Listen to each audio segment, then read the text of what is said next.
If you're a camera club and you want to be involved in the shoot along show, if you want to be involved in the new stuff that we're doing with Creative Live, if you want to start a camera club, if you want to start a community, if you want to do a photo walk, if you want to do a meetup, if you want to do those types of things with Creative Live, please get in contact with me. My Instagram, Mark Wallace, send me a direct message. We are trying desperately to connect with every single camera club or anybody that wants to start a camera club, anybody that's interested in creating community. Please send me a note because I can't do it unless I know who to connect with. So I don't know, maybe you can put that at the front of the podcast, but I desperately am looking for those people that want to join forces and create community and collaborate and inspire and uplift other people. And of course, all the links are going to be in the description, no matter whether you're listening on audio or whether you're watching this on YouTube. Howdy, folks. Today we're talking about the return of one of the most iconic creative education platforms in photography. CreativeLive is back. What does that mean for photographers, educators, and the future of learning in the age of YouTube and AI? Well, we're going to find out right after this.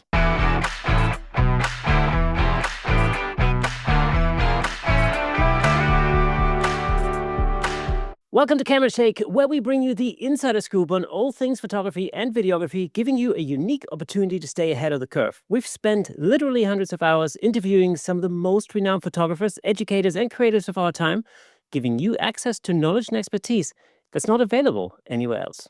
And as always, I'm your host, Kirsten Nutz. And if you're like me and you enjoy free podcasts and YouTube content, you can help support the show by buying us a coffee over at buymeacoffee.com/Camera Shake, because you know how much I like coffee, right? But that would help us creating more exciting episodes for you. But of course, you're more than welcome to say no hard feelings at all. Just know that your support really does make a difference. And while you're at it, if you'd like to wear your Camera Shake colors proudly, don't forget, we've got merch available over at camerashakepodcast.com. Now, without further ado, today's guest is someone many photographers will know as one of the most recognizable educators in the photography world. From lighting and portraiture to online education and creative entrepreneurship, he's helped countless photographers sharpen their craft over the years. And now, with CreativeLive making its return, he's in the perfect position to talk about where photography education has been and where it's headed next. Please welcome Mark Wallace. Mark, man, how's it going? It's fantastic. So thank you so much for having me on the show. Hey, everybody, buy him a coffee. Buy him a coffee. Let's keep this podcast going. This is a spectacular resource.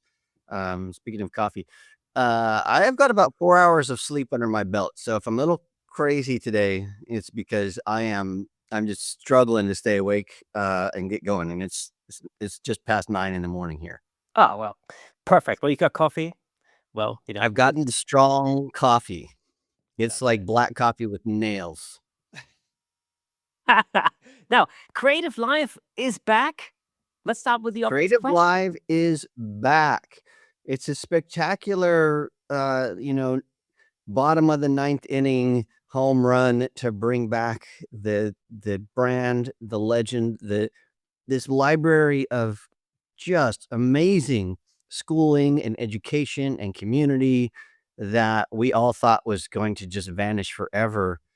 I think December 15th of last year, something like that. I got an email that's like, hey, CreativeLive is back. We're not going away. It's huge news. It is huge. I mean, again, I got the same email, and I remember downloading all the classes that I'd bought, over the decades, basically, and thinking, oh, man, unbelievable. How close did we actually get to CreativeLive disappearing altogether? 2 weeks. Yeah, it was done. It was the doors were closed. The vault was being sealed. And then at the last moment, there's a company called Horse and Noble Desktop. They do all kinds of events and training and corporate events and training for just all kinds of things. It's an online educational platform. They've got classroom spaces in different parts of the United States. I'd never heard of them. And CourseHorse purchased CreativeLive. So that was the email. It was, "Hey, we're CourseHorse, and we have purchased CreativeLive. We're back. We're rebooting. We're rebuilding." It was an exciting. I was dancing around. I think I made a little reel, like, "Hey, CreativeLive is back." Very, very exciting. Yeah, because I was gonna ask you that, what was your first reaction when you first heard that? Very excited. I mean, there was a lot of blood, sweat, and tears from hundreds of creators that worked together to build Creative Live. So, in the early days, it was Craig Swanson, and it was, I think Zach Arias was in their early days. There were a lot of people that were just working really hard. You had Susan and Kenna, who volunteered, I think, for 2 years to host the shows. Chase Jarvis joined. I think when Chase joined Craig, that's when it became, it switched from Creative Techs, which was about technology like networking and computer stuff, to Creative Live. So originally, Creative Live was Creative Techs, and Craig Swanson is the guy that created it. And then Chase Jarvis joined and migrated that to Creative Live, and what we all came to know as Creative Live. And so, myself and hundreds of other photographers and creators, we spent months creating these courses, and nobody wants to see their creative legacy sort of die. So I was very, very, very happy to see it stay around. It's probably the best resource of education on the internet for creatives. Is this a continuation of the creative life that people remember, or is it something completely new?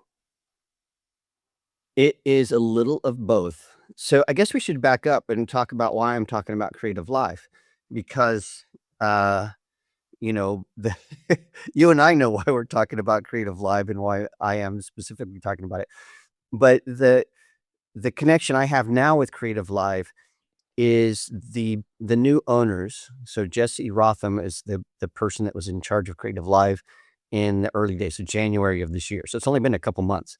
Um, he called a bunch of Creative Live instructors, so myself and just a bunch of people that had taught on Creative Live, and asked the questions like, what happened? Why did Creative Live go from this thing where tens of thousands of people were watching live to the doors being closed? What should change? How should we approach this as Course Horse? Um, and so, I had some very strong thoughts about what should happen, and what did happen, and why some things shouldn't have been done. And I think we had a 30-minute conversation on the calendar, and it went, but they 3 hours, something like that. I'm like, "I think we need to do this, we need to do this, and this should change, and we should do this." And so Jesse, at the end of that conversation, said, "Hey, Mark, why don't you just come on, join us at Creative Live and help us to bring it back?" I think he said, "You want a job?" And I said, "No, not really. I'm really, really busy doing other things." And I was at that time on my way to Imaging USA in Nashville. And Jesse was like, "Well, I live in Nashville." And so Jesse, I think I was flying from Columbia to Nashville. Jesse came to Nashville. We had a coffee. It was like midnight. If you've ever been to Imaging or WPPI, those events, it goes all day. So we met like after everything was done, and it was around 11 or 12 o'clock at night. It was late. And again, we talked for another 3 hours about Creative Live and different strategies and things that should be done. And he again said, "Please, why don't you come and maybe even part-time, come and join us and help us bring in new creators and do some things." And so after some deliberation and conversation, I said, "Yeah, let's do it." So now I am working. So Creative Live behind the scenes now is Michaela Lockett. She is the person that's in charge of Creative Live. And then I am working alongside her, and I am the person that's helping to bring instructors, set some creative direction, help with the technical stuff about how we do the classes. How do we film them? How do we do remote camera, hookups? How do we, what do we bring on? Who do we bring on? How are the classes defined? So the role of producer, I guess, and creative director. I don't have a title, but I'm working with Michaela to bring Creative Live back to life. So that's where I have some insight that maybe most people don't have. I want to go back to the early days of Okay. Creative Life. When you first started creating classes for Creative Life, and I think you were part of it, as far as I remember, from the very early days anyway, because I remember watching your classes on Creative Live, right? Right. Did you know Yeah. that you were part of something special then? Yeah, absolutely. From the very, very beginning. And the interesting thing is, so I knew Chase before Creative Live. Um, we had a friendly, we were at the same imaging and Photo Plus and that kind of stuff. I think I met Chase originally. He got stuck in Seattle. He couldn't get to a shoot. He needed a jet, and I had a corporate client who was a jet, like they own jets. So I connected them and helped him get to a. That's how I met Chase, was helping him get from Seattle to somewhere. It's still, I think that video is still on the internet of on Twitter. Me and Chase were talking. I'm like, dude, I can get you a jet. And he's like, let's go. That's how we met. Um, but the early days of live streaming. So I was streaming before Creative Live. So I was using Ustream. I was streaming the Mark Wallace US Meetup Tour with Pocket Wizard. We live streamed that. I was doing Mark Wallace Live. I think we did a show every 2 weeks. So that was sort of happening. Um, but outside of that, there wasn't live streaming. The only way you could live stream is either you had your own custom setup like Creative Live, or you used Ustream, um, or we did a thing called Twitter Interactive. So I think it's still on YouTube. You can search Mark Wallace Twitter Interactive. What we did is we had a still photographer and a videographer, and we had a person on Twitter, and I was doing this really huge shoot in the studio. And as I was shooting, the still photographer was taking stills and uploading those to Twitter. And then people were looking at the stills and asking questions, and then the still photographer would answer by shooting. So it was it was before live was live. We were doing live. So yeah, some crazy history there. That's all that stuff is still out there. It's like 2009, 2008, something like that.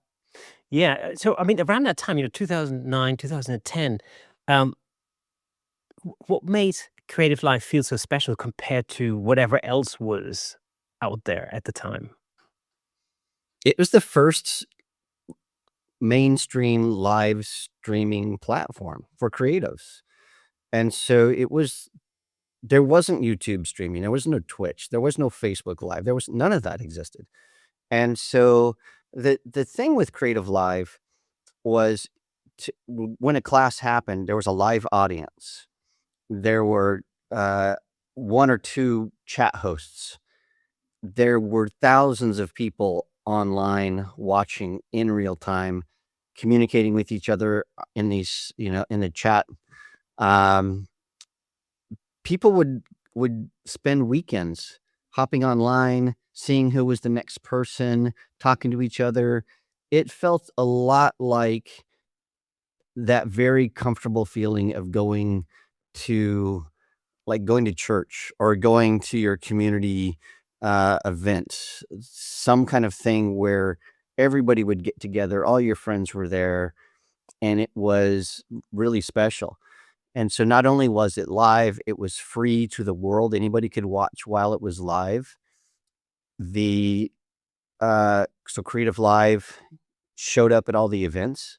So at Imaging USA, at Photo Plus, at WPPI, Photoshop World, any of those events, Creative Live always had some kind of a party or a get together where you could come and meet the instructors that were there. So most of the instructors, like Peter Hurley was there, and Laura Jade was there, and Zach Arias was there, Joe McNally was there, all everybody was there, And so we would all get together in one big room, usually at some restaurant or something, and people could just come in, shake your hand, ask questions. It was a community.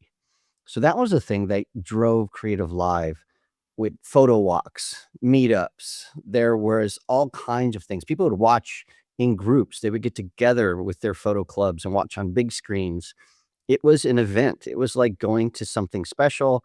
It wasn't just hopping on YouTube and watching a class. It was a community of people from around the world that were all together all at once at the same time, learning, sharing, inspiring, collaborating. Uh, that's the creative live that I think most people remember. What was the atmosphere like during those, like behind the scenes, during these early broadcasts back then? Well, it was different, I think, for different people, but for me, um, you had to be invited to be on Creative Live. So uh, there was this sense that when you got invited that it was something special.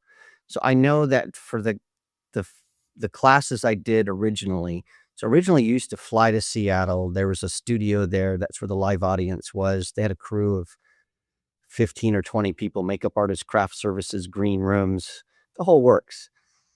The preparation to get ready for that would sometimes take 2 or 3 months. So you didn't just sort of, write a little document and be like, "Okay, here's my outline. I'm gonna teach a class." You would propose what your class would be. They would assign you a producer.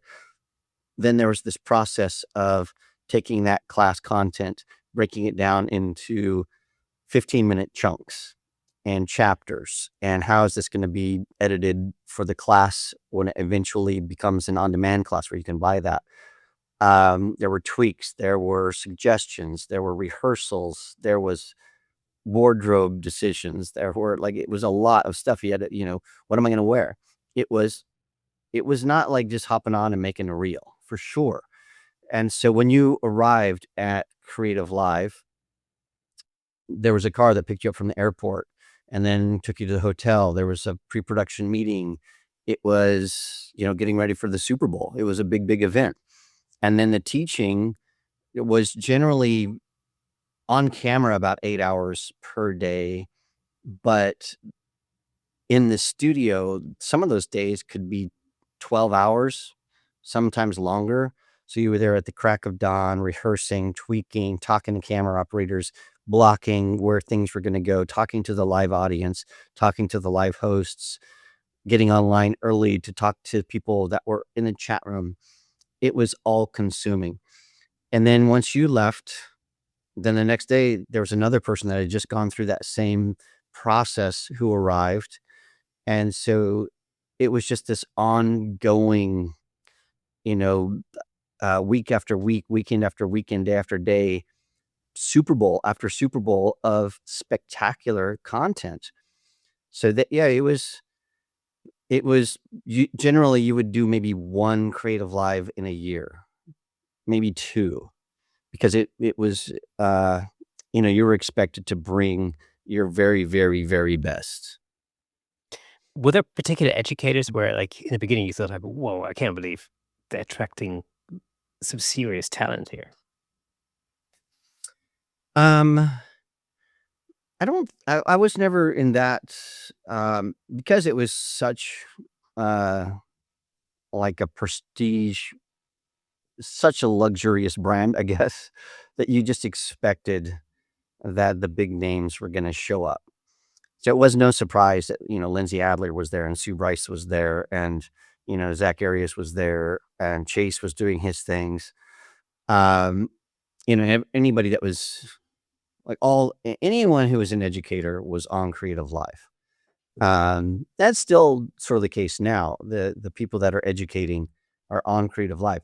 The um the thing that was, I think, surprising to me is I think Chase started bringing on celebrities, not creatives. So Seth Godin and Mark Cuban and like people like that.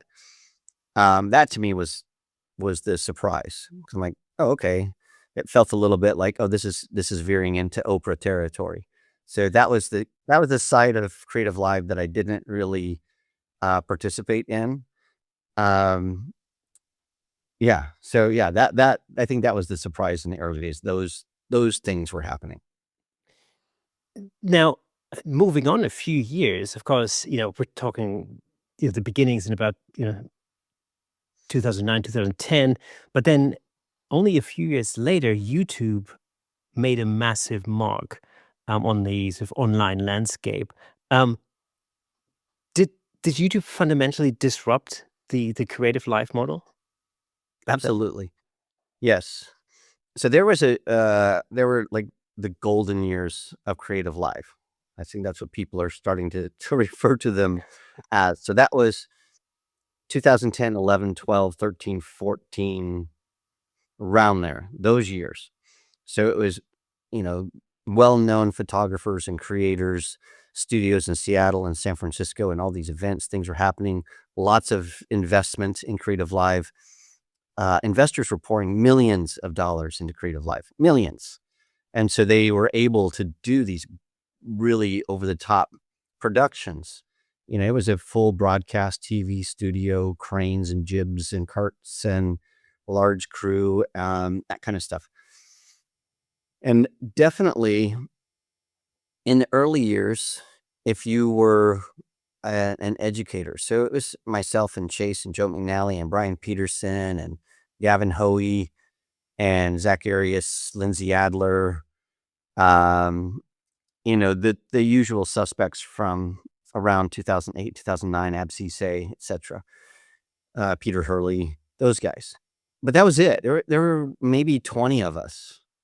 And it was a very small group of people doing the majority of educating. And then, and I feel a little responsible. So I created Adorama TV. And then when Adorama TV was created, we grew to a subscriber base. I think when I left, it was 1.3 million subscribers, something like that. So that was far overshadowed what Creative Live had at the time. And then you started getting a lot of creators on YouTube because now you didn't have to wait to be invited to Creative Live to have a platform. And the difference now is like when I started on YouTube and Creative Live and doing my classes and stuff, there weren't a lot of people that were doing it publicly. I was one of the early adopters for blogs and social media and that kind of stuff. Right now, you would have it's not just that the that it's a diluted, that there are thousands of creators that are teaching every conceivable aspect of photography and creativity. It's that there are thousands of people that are doing it very, very well. And so it's not to say that there are 20 people that are doing it really, really well.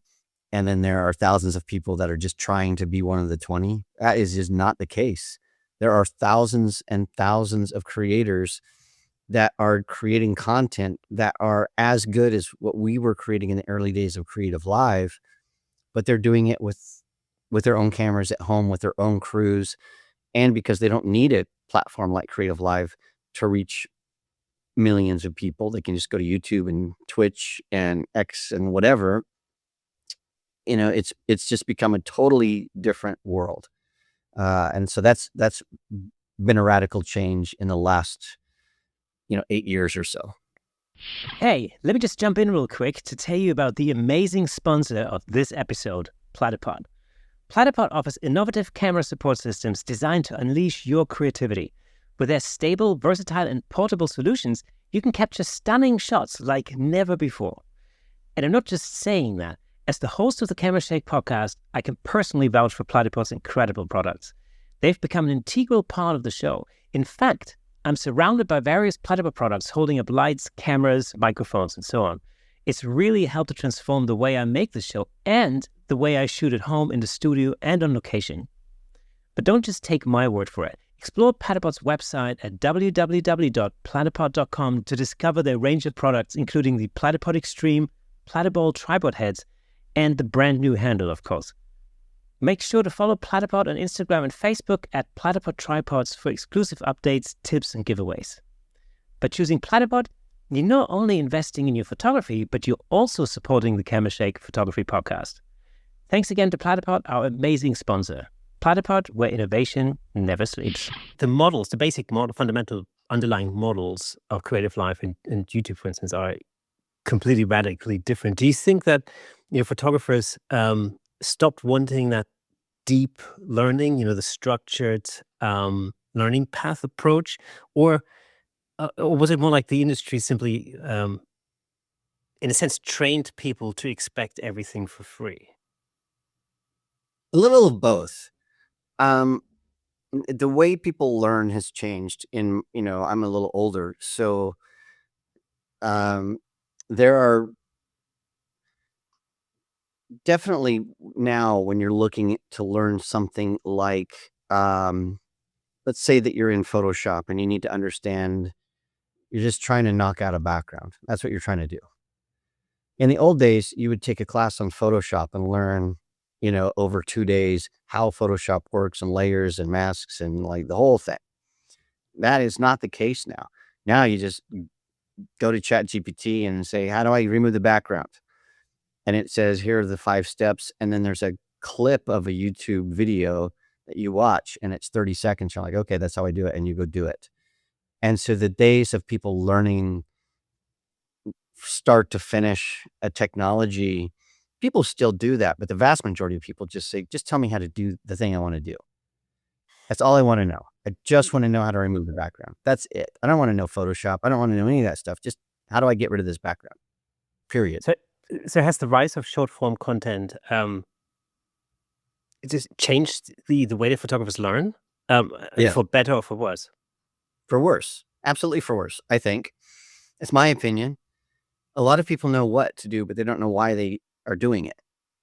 They don't have any foundation. They just know, "I do these 3 steps, it gets rid of the background in Photoshop. I don't know why, I don't know what a mask is, I don't know how to paint on that mask, I don't know what non-destructive editing is, I don't know any of that stuff, and I don't care. I just wanna know how to remove the background," or whatever that thing is. And I run into photographers over and over and over again that have these amazing photos, and they don't know how they get them. They just know if they shoot at a certain time of day with the same settings, they're gonna get the look they want. They don't know why they're getting it, they just know it works, and so they just repeat that, and they're highly successful doing that. If there's anything that goes wrong, they're just done. They don't know how to fix it. They don't know any of the mechanics or the physics or the principles that are behind what they're doing. So, yeah, definitely the short form content, and not only from people that are learning, but from the people that are paying for the learning. And so, when a company comes to me and says, "Mm, can you teach a can you make a video series about product X?" So, maybe it's a flash. Let's say it's a flash. In the past, they would have been just like, "You teach it." And so I would have the freedom to go and create maybe a couple of 25-minute videos, and one of those 25-minute videos would just be about speed sync and nothing else, or just about rear curtain sync, or just about light modifiers for that, just one principle.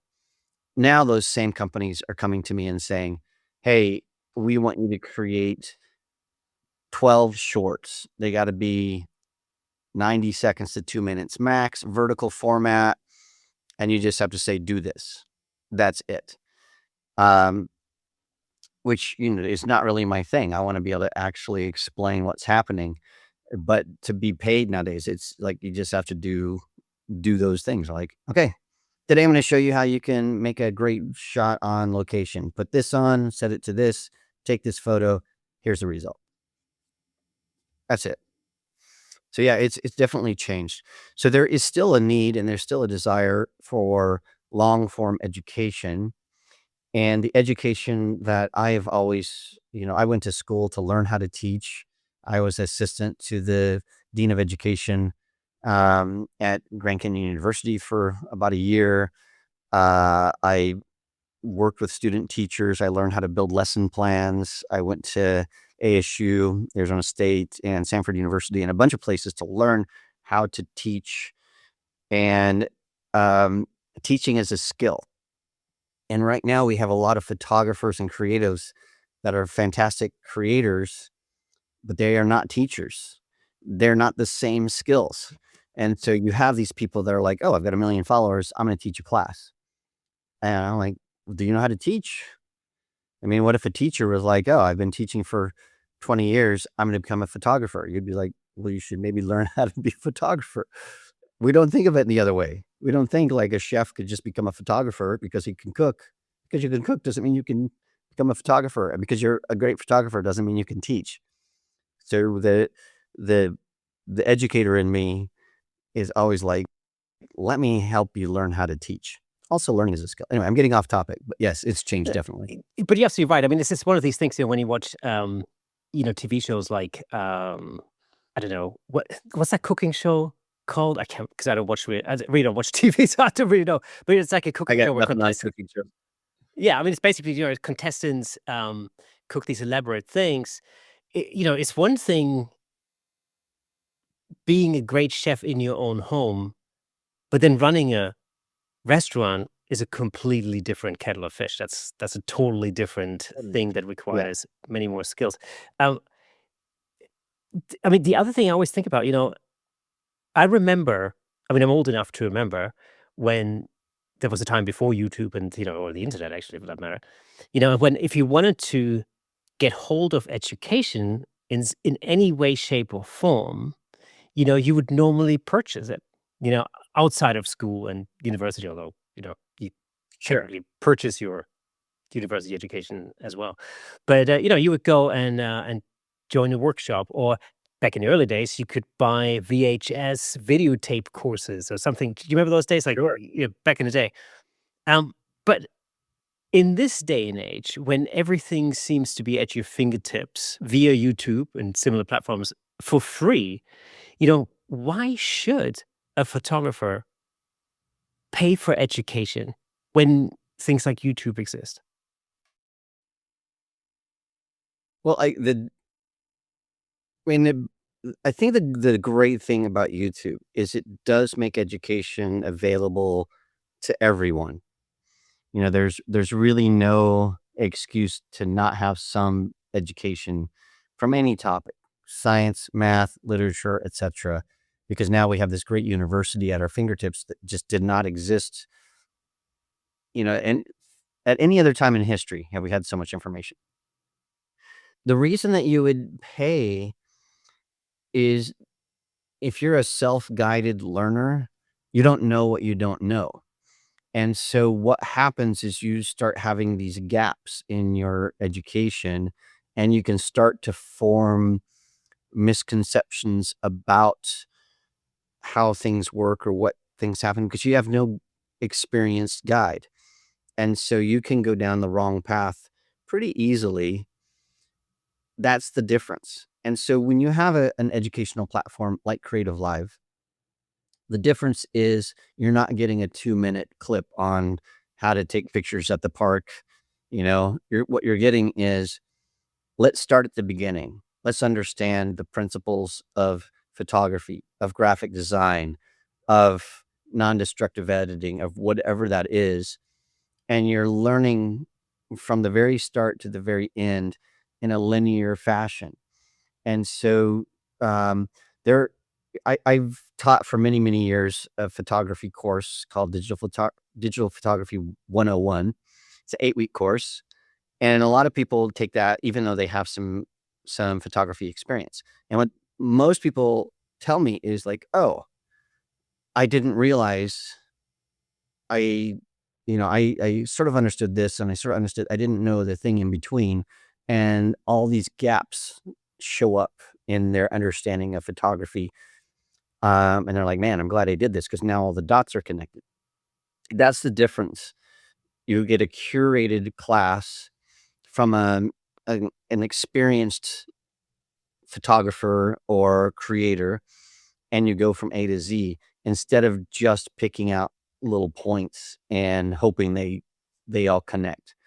Um, it's the difference. Like I like working on my car, so I'll hop in, I'll replace the injectors, and I'll do things, um, not understanding like, hey, if you put these in the wrong way, you're going to destroy the O-rings on the injectors, and what will happen is the gas is going to spill out, and you're going to have to replace them again because you're going to crack them because you didn't put in the right bracket. Speaking from experience there. So, things like that were like, man, if I just had somebody that knew what they were doing, they could say, "Hey, you're skipping a step here, and it's gonna cost you big time in the end." Same thing with creative work. You could be out there shooting thinking, "Hey, I can get it right in camera. I don't need anything but JPEG. Let's go." And then a few months down the road, somebody's gonna say, "Hey, can you do this with these files?" And you're like, "Oh, I can't because I didn't do the right thing because I was misled." There's also something about, understanding the greater concept. We had, just to give you an example, we had a plumber here the other day changing one of our radiators because it was broken. I don't know anything about plumbing. I know very little about DIY in the first place, but definitely plumbing is not my strong suit, right? I mean, I probably could have watched a YouTube video or two about how to turn off your boiler and replace the radiator. But what was super interesting for me, being a complete and utter novice and imbecile when it comes to any of these sort of things, was that, the guy who came round was actually really cool because, like, I was sort of hanging out with him whilst he was changing the thing, and he was really good at explaining every step of the way. And it really made me feel like I understood the bigger concept of a heating system inside of the house, you know? And I thought that made me think about things like structured learning and, things like long form learning platforms like CreativeLive, because I immediately thought, well, although I only spent like a couple of hours with the plumber, I actually learned a lot more than I could have learned or that I would have learned had I just watched one or two YouTube videos on how to change your radiator. Yeah. That is so here's one of the things that Creative Live does that YouTube does not do. In fact, I did a Creative Live on Friday.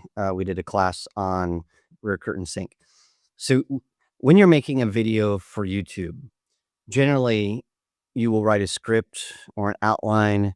You will rehearse everything. You figure out your camera settings in advance. You figure out where the lights are going in advance. You shoot everything in advance. You work out all the details.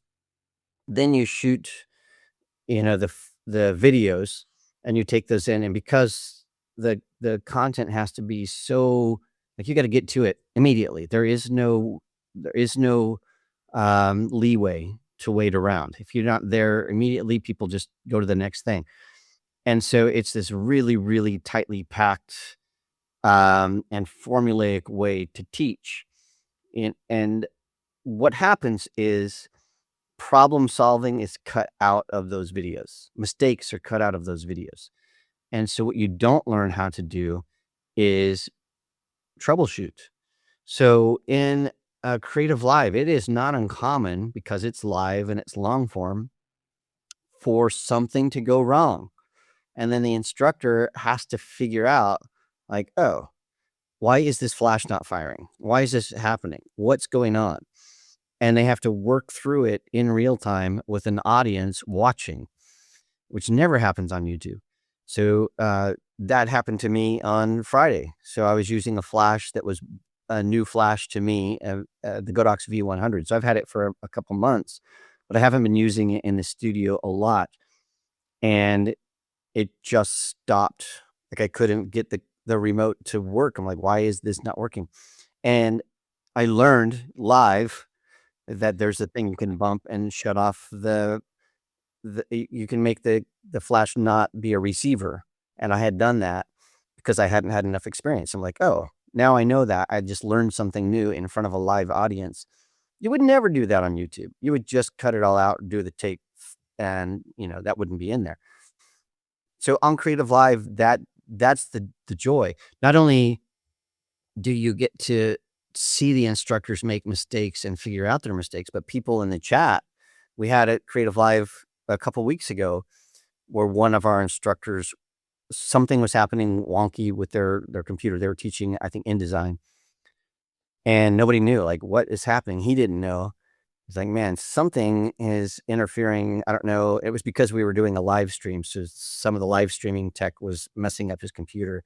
And somebody in the chat was like, oh, I know what that is.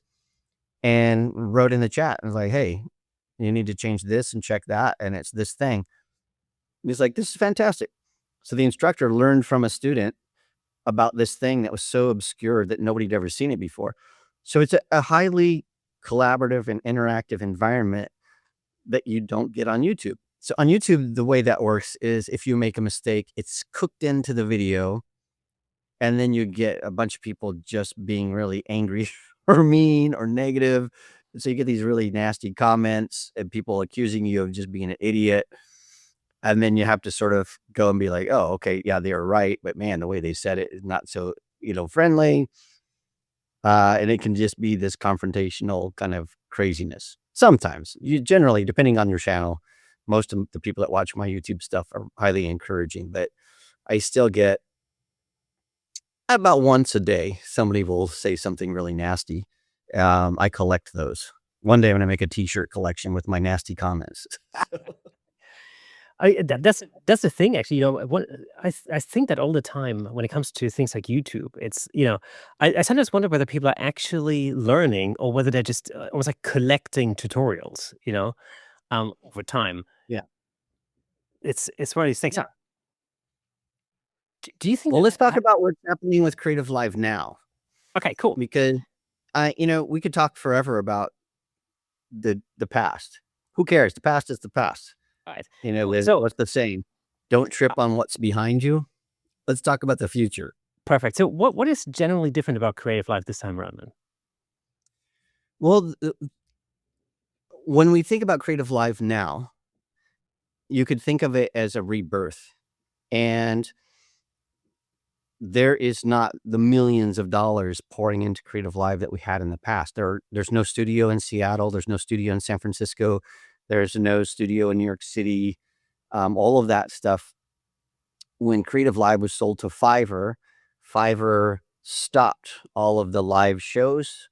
They removed all that infrastructure, and it was just basically a repository, like a library of content. And so that was, I think, one of the things that led to Creative Live becoming on the edge of going into obscurity. So what CoreSource has done, and what Michaela and I are trying to do now, and Jesse Rotham is another person involved, Andrew Scrivani, a bunch of people, we are looking at ways to bring new content. So we have done in the past 2 months, I think 51 brand new live courses. So when I say we're back, I mean, we are back. So we have done hundreds of hours of new content in the last couple of months. As soon as we're done here, I am meeting with, I think, 3 new instructors to onboard them, to bring them on. So what we're doing is we are basically starting over. We have the audience, we have the name, but we are definitely starting over. And so we have begun by doing short form live classes. That's new to Creative Live. So those short form live classes are about 2 hours live, and those are available for Creative Live subscribers. What we're now expanding is we have been testing things like the shoot along show that you were supposed to be a part of, but we had a technical issue where at the very last minute you got cut, which I still feel bad about. But You solved that issue. we wanted to Done. see, like, what would happen if we played with YouTube instead of saying you can have us here or you can, like, it's not a Boolean operation, right? It's not like you can either see us on Creative Live or you can watch YouTube. What we're saying is, well, why aren't we embracing these platforms that exist? We can't pretend they're not there. Creative Live has about 500,000 subscribers on YouTube. So we're looking at expanding our YouTube presence, doing more live classes on YouTube that are long form, that will then become part of the Creative Live catalog. So essentially what we used to do on Creative Live, where you had to go to Creative Live, you would watch for 2 days on Creative Live, and then you could purchase. Instead, what we're looking at doing is, well, why don't we do that? We'll just do it on YouTube. So let's just put it out there for the world. People can come in, watch, a 16-hour class on YouTube live, and then when it's, after it's done being broadcast live, then they can go and purchase it on Creative Live if they want to own it, download it, have all the chapters, all that kind of stuff. So we're looking at things like that. We're looking at, we've got in the works right now a podcast that is to talk to the instructors, ask them about their classes, and then to also help support local camera clubs and groups of people that are learning photography in real time, face to face. We're looking at ways to increase our presence face to face. So the other difference, the thing that I'm really passionate about is the community aspect of Creative Live. We want to bring back photo walks. We want to bring back people getting together in person to sit down, to work out things, help people find other photographers that they can work with, do the assistance kind of stuff, have like mentoring situations where maybe we have a meetup in Wichita, Kansas, and a photographer in Andover, Kansas meets somebody from Wichita, and they say, "Hey, can I come and help you in your studio?" And they're like, "Yeah, you can." And to help grow the skills of people by connecting people in real life and move toward real interactions. Um, we're looking to bring back events and meetups at Imaging USA, at WPPI, and join forces with schools. Like, I don't want to mention what the schools are because they haven't agreed to things yet, but we all know that there are events all year round. We'd like to be there. We'd like to join forces. We don't want to, we're looking at ways that we can collaborate and not have this be a me or you kind of an environment. We want to bring back us. So, if you're on Photo Vision Learning and you're a PPA member and Imaging USA is your thing, we want to encourage you to keep doing that. And we want to be at Imaging USA and offer you the opportunity to meet some Creative Live people. We don't want to steal you away from where you're learning already. We just want to figure out how we can collaborate and inspire and build community. So I think that's the new Creative Live. I'm not sure it'll ever be a live audience in a big studio with a crew of 30 people and, cameras on cranes and, all that stuff. Maybe it will. I hope it will. But as long as I'm around, it will be a platform that is highly invested in the people that are watching. It'll be a place that will help people understand what community is.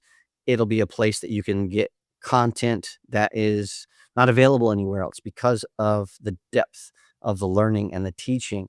It'll be a place that you can actually talk to the instructor and ask questions live and not be disconnected. It's not going to be as like watching TV. It'll be a place that will be, um, yeah, we're here for the students. I think that's the difference.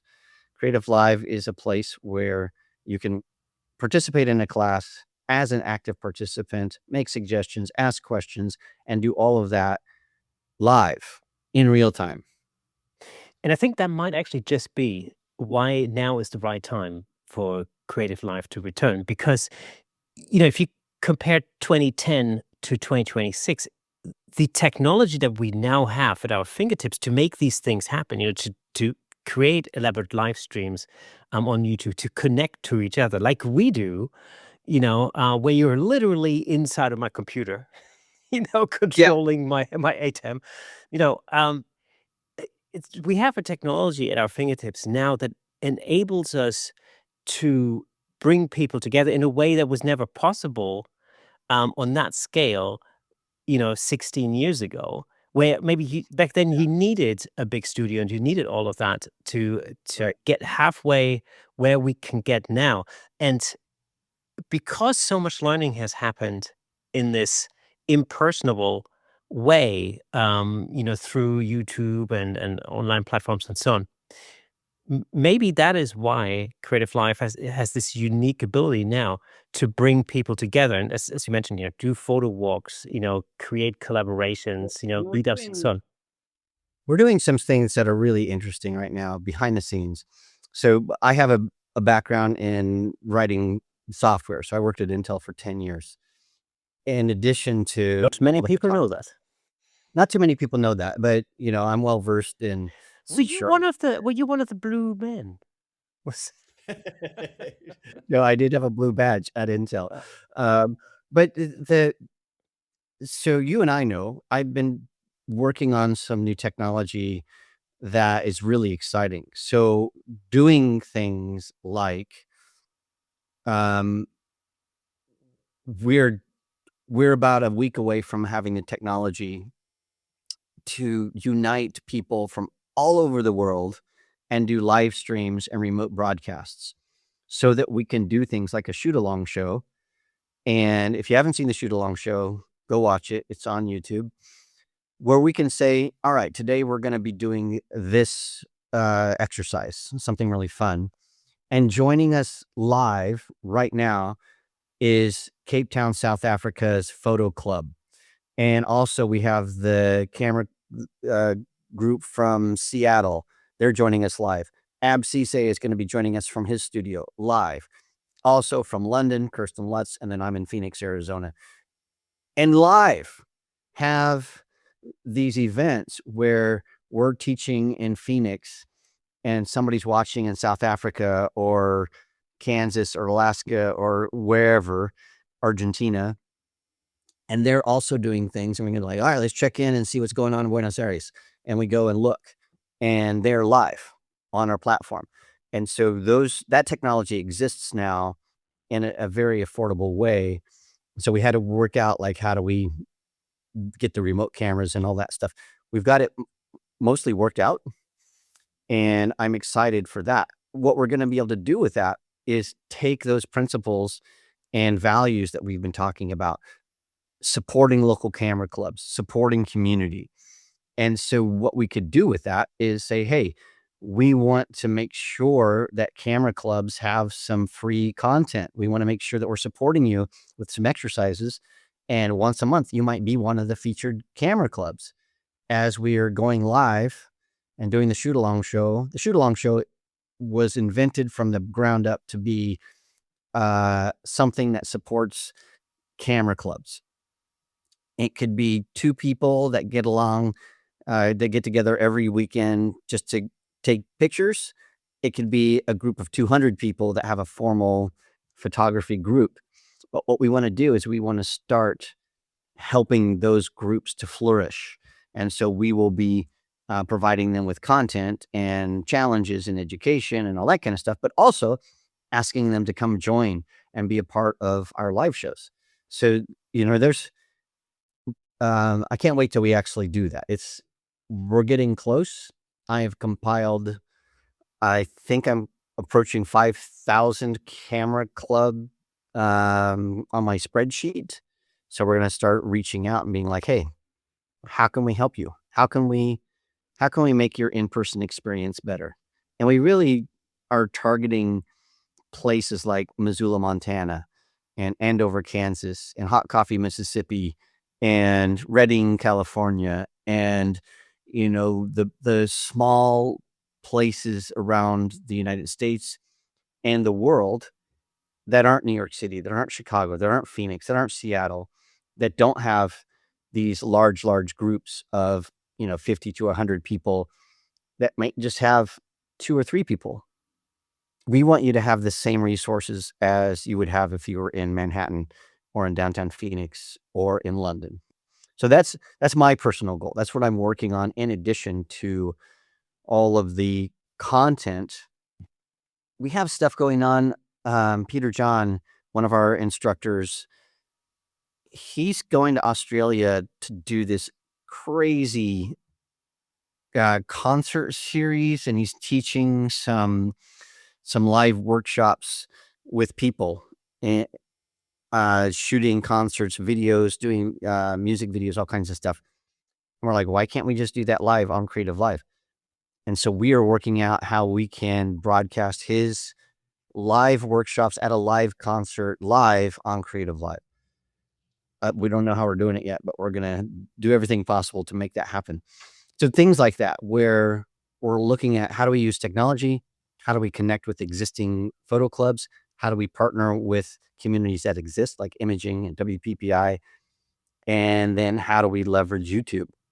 Like, this is a new world. How do we play in this new world? And how do we do it in a way that brings everybody together and lifts everybody up and is not a competition, it's a collaboration.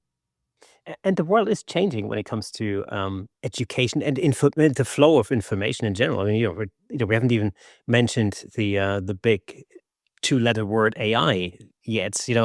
Um, how is AI changing the way that photographers learn today? Well, it's changing things like I mentioned earlier. Instead of saying, teach me Photoshop, it's just how do I do this thing? So, ChatGPT, Claude, those types of things. But we're also seeing a lot of people that want to learn how to use AI to leverage their creative process. We've already had, I think, 2 or 3 classes about just that. But things in addition to that, like you used to have to use something like Celtics or Final Draft or, Easy Release, these applications that were written to do things like manage your model releases, to do pre-production planning, call sheets, budgeting, all of that kind of stuff. There are gonna be people that have some technical background and probably people that have no technical background because AI is making this possible to say, "You know what?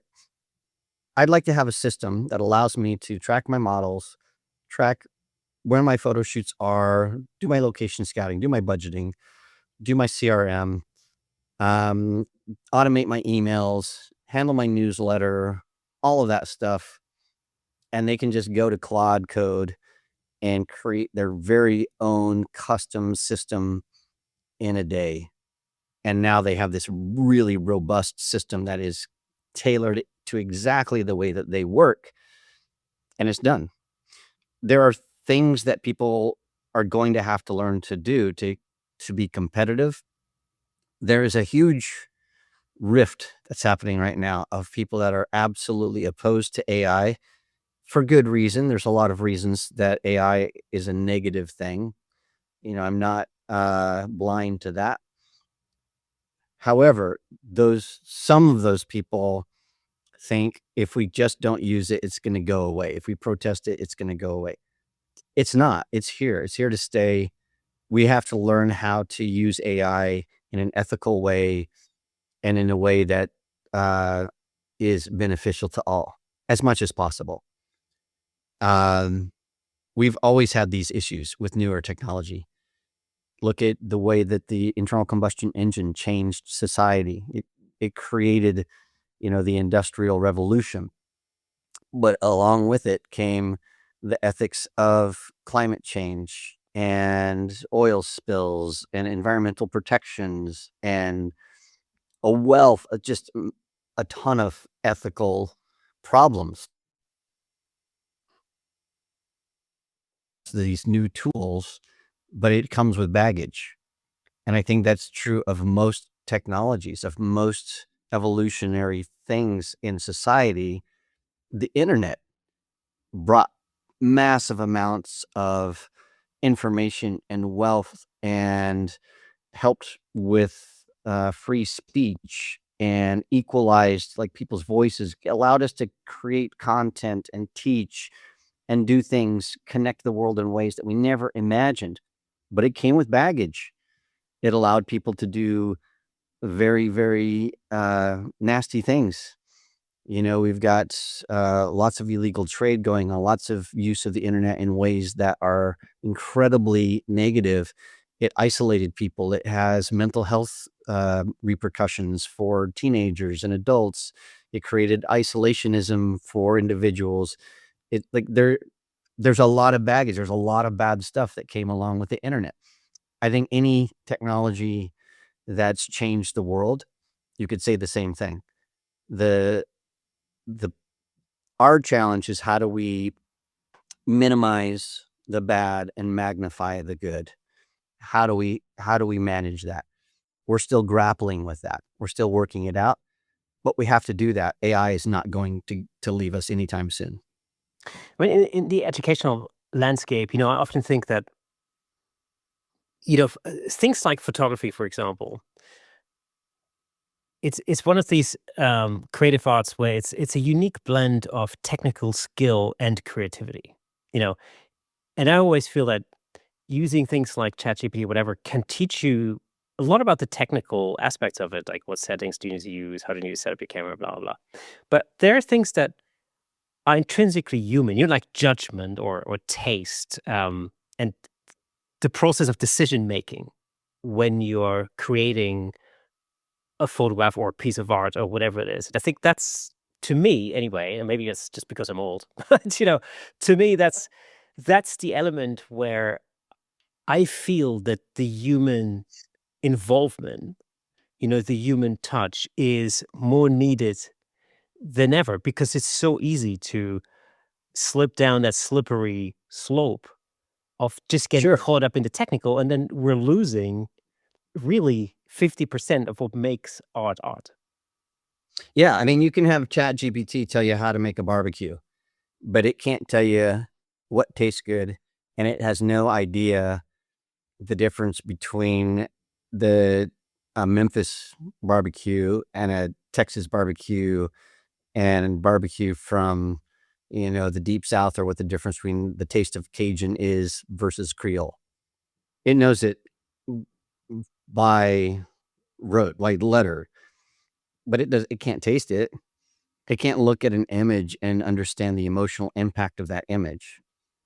It can't, if you I don't know, I've never done this, but if you took the Robert Capa images from the D-Day invasion and you threw those in and said, "What do you think? Are these good photos?" It'd be like, "No, these are overexposed and blurry, and, these are horrible, these are trash." It doesn't AI doesn't understand what happened that day and what was happening on those beaches and why they were overexposed and what happened, and the emotional impact and the historical significance of those photos. It just knows that they're technically wrong. Um, so yeah, there's AI can help us with things like, how do I turn on the electronic first curtain shutter, whatever, on my R5? It's great at that. But what it can't do is tell me how to photograph a senior and make sure that it connects with their journey through high school in a way that they're gonna absolutely love. It's not gonna have any idea how to do that. Yeah, it can give you generalized viewpoints, the general consensus on how this particular type of lighting is that's the one to use. But actually, it can't tell you what your own artistic sensitivities are because that's you and that's your own personality. Whether you like Yeah, a particular thing or not is down to you. Same with the barbecue. Some people like a Texan barbecue, some people like I don't know, a Tennessee smoker barbecue. I don't know what the difference is. I need to find out. and That's one of the burden in things. there, Well, I'll tell you one of the things I absolutely love to do, and I highly recommend this for any creative. I love watching comedians develop content. So there is a documentary called Comedian. It's Seinfeld, Jerry Seinfeld, and he basically retires all of his jokes. What's the deal with, all those? He retires those, and he spends a full 12 or 18 months going to little clubs and working out new bits so that he can do another hour-long special. And he's bombing, jokes aren't working, he's messing up, he's forgetting things, he's, like, getting nervous. It's this incredible, it's a fantastic documentary. Um, Funny AF, Kevin Hart just came out. It's really interesting to see how, comedians develop content. There's another, Crashing, I think, is the name of it. It's an older thing, but anyway, there are a bunch of these documentaries about how comedians craft a joke. And I talk to educators a lot about, you can't just take something that you've never taught, hop on CreativeLive and teach it. You need to workshop it. You need to see if there needs to be an animation, if there needs to be a chart, if this is connecting, if you're doing things, and you need to workshop that instead of going to a club, and trying out your jokes. You need to teach a class at a local camera club. You need to teach that to anybody that wants to know, do some mentoring, do something, and workshop your material until it's polished so that when you come to teach a class, either at Creative Live or do a keynote or whatever you're doing, you have well-formed content. And the same thing with shooting weddings, quinceañeras, documentary stuff. Like, you need to be doing some iterations, shooting, checking, having a mentor, give you some critiques, getting feedback, adjusting, doing it again, doing it again, doing it again, until you get that to your own style.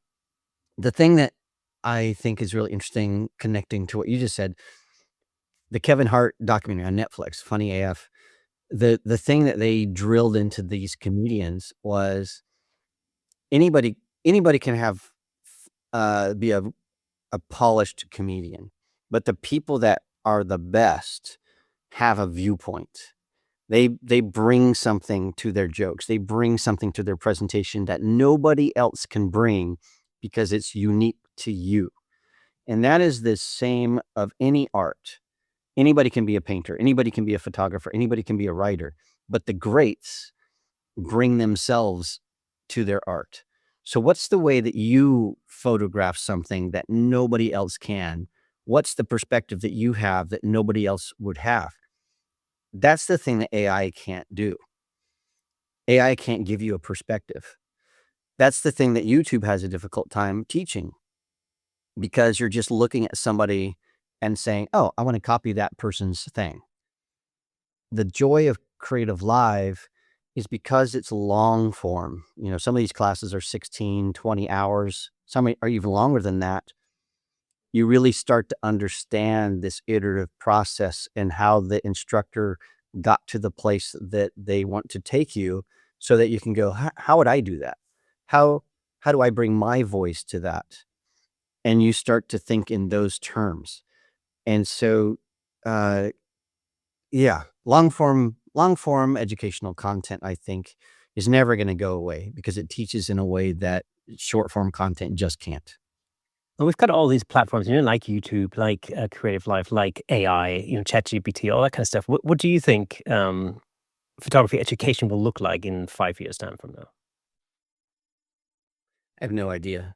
But Well, but what I can tell you that I hope it looks like, and then what I'm working to make it look like, is more in person.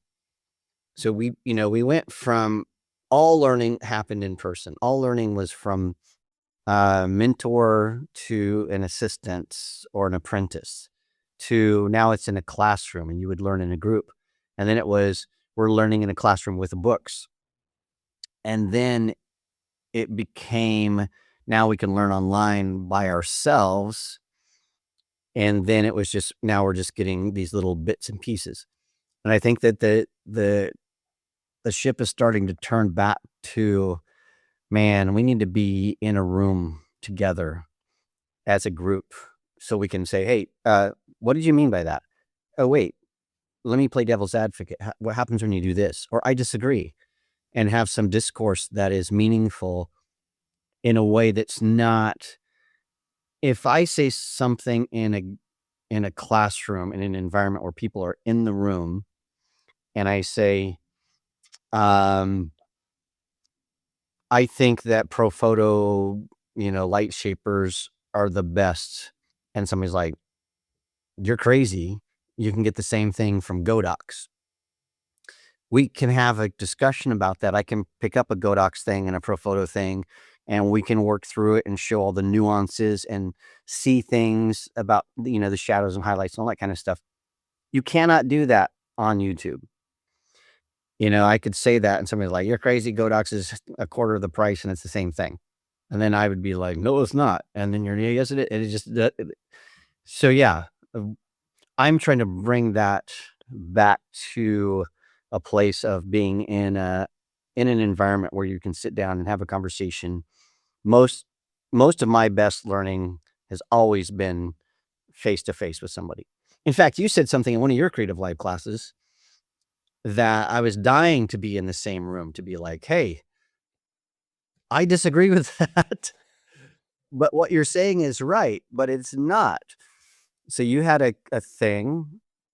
So you did a class on shooting in small spaces, and somebody asked the question about the difference between a shallow and a deep and a parabolic umbrella, and you said, "Well, really, it's like pixel peeping. There's not you can't really see the difference." And I'm like, "You definitely can, but not in a small studio. In a And when small studio, those 3 things look exactly the same because of the way the light is bouncing, and because like, if that was a real class in a like, people sitting in a room, we could have said, "Yes, that's what you just said is absolutely true, but it's also equally not true because it's situationally different." And we could have had that discussion in a way that was affirmative, educational, uplifting, and collaborative. But if you said that and I hopped in chat and said, "Yeah, that's not true," immediately it's negative. I'm a hater. It throws you off your game. It creates dissension. It's a negative interaction. So the exact same interaction in one environment is a negative interaction, and in the other, it's a positive interaction. So that's yeah, yeah. We could talk about this till the cows come home. But the it's funny this because I remember saying this, and I also remember because based on a conversation that we had in the past yeah, about, I think it was I think it was 7-inch reflectors or something like that, I can't remember. something. Yeah. Yeah. I remember when I said it, I remember thinking, "I know exactly what Mark's thinking right now." Well, you know what's crazy? I knew that you knew. So I knew that because we'd had a conversation and I knew when you said it, because I'm like, "Oh, yeah, I remember that conversation that we had." Yeah. And so for me to hop in and be like, "Hey, wait a second," would have disrupted the class. It would have been it would have been the wrong thing to do. And also, what you said was right. That's the thing. What you said was absolutely correct for that situation. And yeah. Also, watch what we're doing. Look at what we're doing. We are live right now having a discussion about this very specific thing. That is the difference between YouTube and Creative Live. On the long form classes, if we had a discussion about, like you said, "Hey, that's situationally different," there's space to have that discussion. We didn't have that in your class because it was a short form class. So that we had a 2-hour timeline. So that was we didn't have that sort of freedom to really, really dive in. But we did But have yeah, questions in between, and this is the thing I've always loved about Creative Life is the ability that during the live stream, at least, people can chime in and they can ask questions in the chat, which is completely different from YouTube. Because yeah, somebody asks a question, I can immediately respond to that. And also, like for instance, there was a question about bare bulb shooting into the wall, for example, in a small studio. Somebody noticed that I had white walls and asked the question, what would happen if I just fired into the wall? Well, we can immediately then actually show that and give that right. example and demonstrate that right there and then. And you can't have that immediate interaction in a YouTube video. It's just impossible. You In can, fact, you know, the strategy on YouTube is to intentionally create some questions that you will answer in the next video, and then the next video, and then the next video. But you want people to keep coming back and coming back and coming back. And so as a as a good YouTuber, you're always holding something back so that you have something for the next video. now, Yeah. if photographers listening today or watching this on the Is camera. anybody still listening at this point? Does Well, anybody if you make it are, this long? well done, well done. But Well you done. know, anybody listening, or watching this on YouTube, what should what should somebody focus on mastering? Oh, let's put it this way. Um, if someone could focus on mastering just one thing this year, what would you want it to be? Are you asking the audience or are you asking me? No, I'm asking you. Oh, I think forget about your camera. Forget about the lighting. Learn how to interact with people. 100%, the success of any photographer lies in their ability to connect with people. If you're a portrait photographer. If you're a wedding photographer, event photographer, portrait photographer, headshot photographer, any photographer that works with people, your main skill should always be people, not photography. And if you can do that, you can bring out you could have basic lighting, you could have basic you don't have to be a virtuoso is, language or photography because you'll be able to bring out emotion, be able to bring out things in people that others can't. So, that's always, um, my recommendation is if you really wanna be a successful photographer, you've got to be able to connect with people. Um, there's a very interesting video of Gavin Hoey and myself in Brighton Beach where, his wife would give us these challenges. We didn't know what was coming, and one of them was to go and shoot some street photos. And Gavin I is shy. He's just not, he's not shy. He's shy with strangers. He just doesn't love going up to a complete stranger and being like, "Hey, let me take your picture." It's a very British thing, I Um, think. That's probably what it is. yeah. I am the exact opposite of that. I can go up to somebody I have never met before and make them my best friend in 10 seconds. Um, it is just so interesting to see that. However, Gavin in the studio and with his subjects can do things that I never think of. He's got this ability to work with people in a way. So I think that it's that perspective. So for me, doing street photography, I can bring in people that I've never met to do things that are interesting. I can connect with them and sort of try to tell their story. Gavin didn't really have that. In the studio, Gavin can get people to pose and act and do things in a way that I just don't. And so the way we interact with our technical skills are pretty darn similar, but the way that we do our photography is radically different because of the way that we relate to people. And I think that is true of any artist, you know, do that. So that's my suggestion is if you're if you're not really good with people, then figure out like find some clubs, find some groups, find some organizations, start interacting, do whatever it takes to get in front of people and learn how to do not small talk, but how do you connect with somebody in a meaningful way? All right. Do Well, some networking. networking, big one. And, if you want to learn more about collaborating with others, there was an episode we recorded a while ago. In fact, I remember precisely it's episode 266, where Wow. you talk exactly about that, about collaborating with others and why that's so important in photography. Now, Creative Life is back. As always, it's at creativelive.com. All the links are going to be in the description. But before we close out for today, there's as always the the quick fire round, 6 questions. 6 sessions, quick fire lightning round. That's the light. Let's call it lightning round. Right. Okay, Okay, here just we go. remember our 4 hours of sleep. Let's Oh, do it. let's do it, man. One photography myth that desperately needs to die. Get it right in camera. You don't need to get it right in camera. Like, shoot, the whole Ansel Adams thing.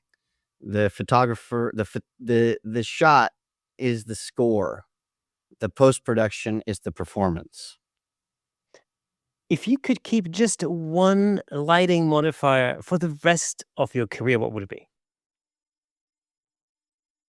Probably my 4x6 Profoto softbox, 4 foot by 6 foot. Nice.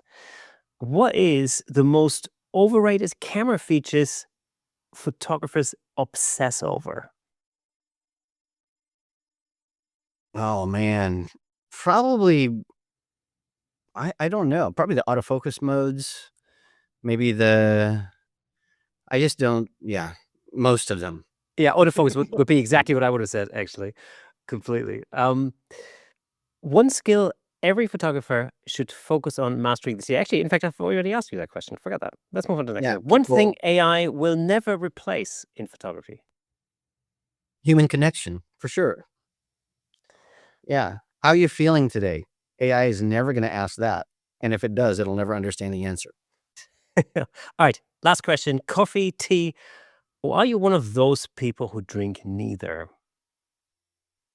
I drink coffee by the gallon, and the only tea. I mean, I tea is enjoyable, but the only tea I really, really love is when I go to India. And, like, the tea in India is amazing. And one of my favorites is if you ever take the train in India, there's this always some dude walking down the aisle or on the side of the train and going, "Chai, chai, chai." Anybody watching from India knows what I'm talking about. And it's yeah, chai tea is, mwah, I'm fantastic. the I'm the Yeah, world's give me cup. worst. I'm the world's worst tea maker, and my wife can attest to that. I remember I had clients over the other day, and I always ask, would you like coffee or tea? And this lady, asked for tea, and I'm in the kitchen making tea, and as I am about to bring the cup through, my wife comes in, and she looks at it, and she turns to my client. She goes, "I am so sorry. You should have known that my husband is by far the world's worst tea maker. Let me just make you a decent cup of tea." And How do you make bad tea? You pour hot water, you stick in a bag. in this country, man, it's an art form, and I've never understood it because I don't drink tea. It's like I don't understand it. I'll never understand it. I know how to make a darn good cup of coffee, and that is basically it. Yeah. I mean, I'm with Ted Lasso on tea. It's like, bleh. But, I mean, a proper English tea with the milk, the whole thing, uh, I really appreciate that. That's really delicious. But the only real time I've ever had that was in India back in the '90s when it was like, "Oh, it's tea time," And so they one of the British imperialistic things they kept besides the trains was the tea. They've Um improved on it, I'm sure, no doubt. well, they haven't improved the trains, but they Well, I think they must have because the trains here are god awful. Actually, um, no. I don't know when the last time you were in India was, but yeah, those trains are I think they're the same trains from the 1940s and 50s. Right. Well, Yeah. you can consider yourself lucky if you actually see a train coming here at the moment. It's like, Anyway, that being said, Mark, it's been absolutely awesome having you on the show again. Thank you so much for being the guest on the Camera Shake podcast this week. Okay, folks, that is it for today. A huge thank you to Mark Wallace for joining us yet again. What a fascinating conversation, as always. If you've ever wondered where photography education is heading, whether paid learning still has a place in the world of endless free content, or what AI might mean for the next generation of photographers, I hope you got plenty out of this one. And as always, before we go, let me just recommend another episode I think you'll enjoy. Check out episode 266, where Mark and I discuss why collaboration is so important in photography. I'm sure you love it. And if you enjoy what we do, consider supporting the show over at buymeacoffee.com/camera shake. Note that it's not buymeatea.com. Buymeacoffee.com/camera shake. It generally helps us continue bringing you more great conversations with some of the biggest names in photography. And don't forget, Camera Shake merch is also available now at camerashakepodcast.com. So if you fancy repping the show, go and have a look. For those of you listening to the audio version of this podcast, did you know that there's a fully fledged video version over on YouTube, complete with examples of our guests' work in full glorious Technicolor? Well, you should by now because I keep mentioning it all the time. So, just head over to YouTube and search for Camera Shake Podcast, where you'll find this episode and the full back catalog, over 300 episodes, Would you believe it? If you're already on YouTube, of course, do us a favor, drop us a comment, hit the like button, ring the bell, and share this episode with your photography mates. It really helps us reach more people around the world. So thank you so much for listening and watching. And remember, a new episode drops every Thursday, so mark that in your calendars, diaries, whatever your kids use these days. Till next time, keep shaking things up in the world of photography, and I see you next Thursday.